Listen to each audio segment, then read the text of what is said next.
Duskmourn is upon us and it's arrived with 4 new Precons with spicy new commanders for us to build around. The moment I saw Valgavoth, I fell in love and knew I had to upgrade it. But ex-Verfiend, I hear you cry. There are dozens of other videos showing me how to upgrade this deck. Why would I want to watch this one? Well, dear viewer, I am going to fill this deck with old, weird, janky cards that will make your opponents look over the table and be like, what does that do? That does what? Let's get in the lab and see what I've cooked up. Valgavoth, Harrower of Souls. Definitely not Valgamoth, definitely not Valgavoth. I've been saying both. I'm constantly trying to do this recording. Is 2 black-red for a legendary creature, Elder Demon. He's a 4/4 with flying, and he has ward, pay 2 life. And his ability is whenever an opponent loses life for the first time during each of their turns, put a +1/+1 counter on Valgavoth, Harrower of Souls, and draw a card. This upgrade isn't all jank. There's a few great cards that I really had to put in regardless of what kind of upgrade I'm doing. So there's a lot of good reliable ways of getting damage on our opponents during their turn, which is what we want to trigger Valgavoth. So let's take a look at what we picked. Chandra Awakened Inferno is 4 red for a Planeswalker Chandler. Legendary Planeswalker Chandra. She's got this spell can't be countered. Her +2 is each opponent gets an emblem with at the beginning of your upkeep this emblem deals 1 damage to you. Her -3 is Chandra Awakened Inferno deals 3 damage to each non-elemental creature, and her -X is Chandra Awakened Inferno deals X damage to target creature or planeswalker. If opponent dealt damage this way would die this turn, exile it instead. And she comes in with 6 loyalty, which is huge. So that emblem is really going to be a problem because our opponents can't shift it. They're stuck with it for the rest of the game. And that's guaranteed triggers for us. Also, the other 2 abilities are useful spot removal should you want to remove anything from the board. And speaking of Chandra, we've got Chandra's Ignition, 3 red for a sorcery. It's got target creature you control, deals damage equal to its power to each other creature and each opponent. So obviously this is our big payoff. Once we've pumped Valgavoth really big, we can just pop this, hopefully go for the triple insta-kill win. But even if not, this is a nice board wipe, clears us out, we can swing in with Valgavoth, get a load of damage through.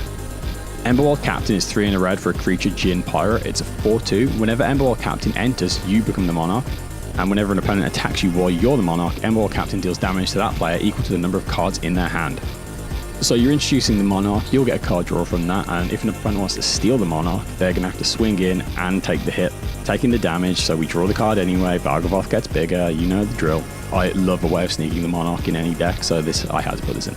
Next up, we've got Karazakar the Eye Tyrant, 3 black-red for a legendary creature Beholder. It's a 5/5. Whenever you attack a player, tap target creature that player controls and goad it. So until your next turn, that creature attacks each combat if able and attacks a player other than you if able. Whenever an opponent attacks another one of your opponents, you and the attacking player each draw a card and lose 1 life. So you're going to want to goad something big on your opponent's board, tap it down so you can sneak through for damage if you want. Then on their turn, they're going to have to attack somebody other than you. That'll cause Karazakar to trigger, they'll lose 1 life, you'll lose 1 life, they'll draw a card, you'll draw 2 cards. Malkia Rebirth is 1 black for an instant. Choose target creature, you lose 2 life. Until the end of the turn, that creature gains. When this creature dies, return it to the battlefield tapped under its opponent's control. This is a nice bit of protection to keep our commander on the board. I do think maybe this deck needs a few more effects like this because our commander is going to be a problem and people are really going to want him off the board. Knight's Whisper is 1 and a black for a sorcery. You draw 2 cards and you lose 2 life. This is mostly to hold on to in case your commander gets removed a few times or you desperately need to start digging for things. Even if you have card draw on a commander, it's worth having a couple of these in just for real panic button situations. Polluted Bonds is 3 black for an enchantment. Whenever a land an opponent controls enters, that player loses 2 life and you gain 2 life. This is a pretty obvious pick. You're punishing people for trying to play the game basically, and it really hoses out ramp decks. And a little bonus, you gain some life, which is never bad really, is it? Roiling Vortex is 1 red for an enchantment. At the beginning of each player's upkeep, Roiling Vortex deals 1 damage to them.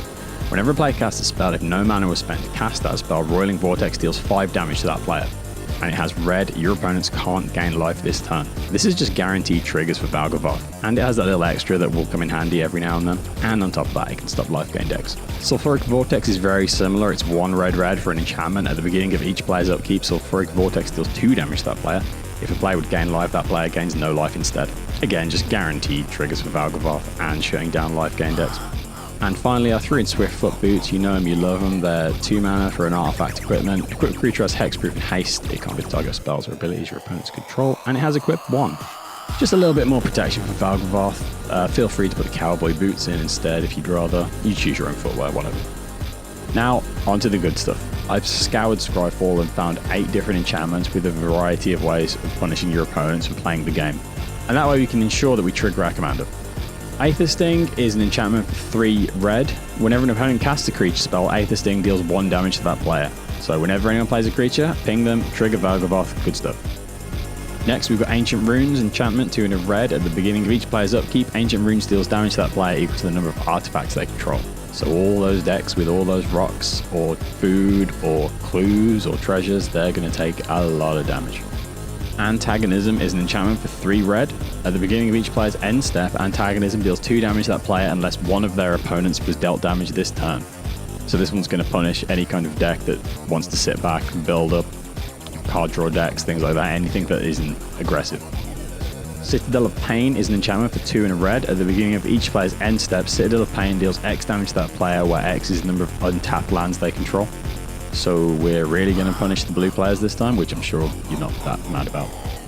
Forsaken Waste is a world enchantment, 2 in the black. Players can't gain life. At the beginning of each player's upkeep, that player loses 1 life. Whenever Forsaken Waste becomes the target of a spell, that spell's controller loses 5 life. So this is just guaranteed triggers with Valgavoth, and a little bonus if they want to remove it, they're going to take a little bit of extra damage. And also we're showing off life gain, which is pretty cool. Just bear in mind it is a world enchantment, so if you are up against a green player and they have a concordant crossroads, you're going to lose this. I'll add a quick description here of how world enchantments work. Rivalry is an enchantment for 2 in a red. At the beginning of each player's upkeep, if that player controls more lands than each other player, Rivalry deals 2 damage to them.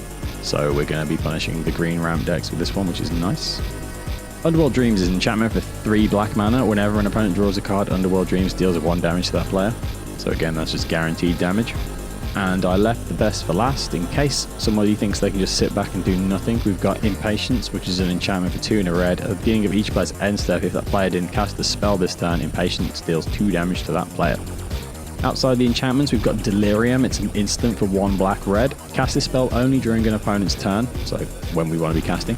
Tap the target creature that player controls. That creature deals damage equal to its power to the player. Prevent all combat damage that will be dealt to and dealt by the creature this turn. So this is like a little bit of a mini fog, and it's going to do damage to the player. So you're going to get that Valgavoth trigger, which is really nice. I will take literally any opportunity to put Thrashing Wumpus in a deck. It's a creature beast for 3 black. It's a 3/3, and it has the ability black. Thrashing Wumpus deals 1 damage to each creature and each player.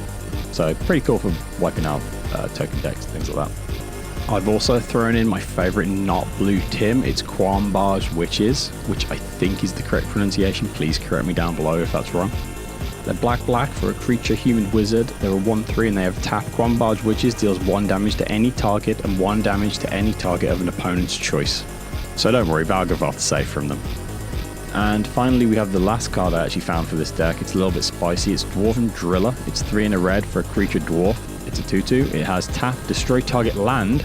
So stay there. We're not doing land destruction. Well, we are, but destroy target land unless its controller has Dwarven Driller deal 2 damage to them. So they can take the damage and you can draw the card if they want to keep their land, which is pretty cool. And there we go. That's the Valgavoth jank list that I've put together. What do you think? Did you enjoy it? Do you like it? Are you going to make it? Are there any cards I've missed out? Something I should add? Let me know in the comments and all that. I played this at Command Fest the weekend just gone. I'll be talking about it on the Magic Castles podcast the next episode. I'm also running a competition to win this Precon, so if you want to enter, go to my Twitter. I'll put all the links down below. You've got until Monday, October 7th to enter, and it's open worldwide, so please go and give that a go. And that's it. If you've made it this far, thank you. Like, subscribe, comment, all those things that I'm supposed to say. I should have probably said this sooner. I don't know, I'm a bad YouTuber. And yeah, thanks for watching. I'll be back doing something else similar, maybe. I don't know. Again, I'm really bad at this.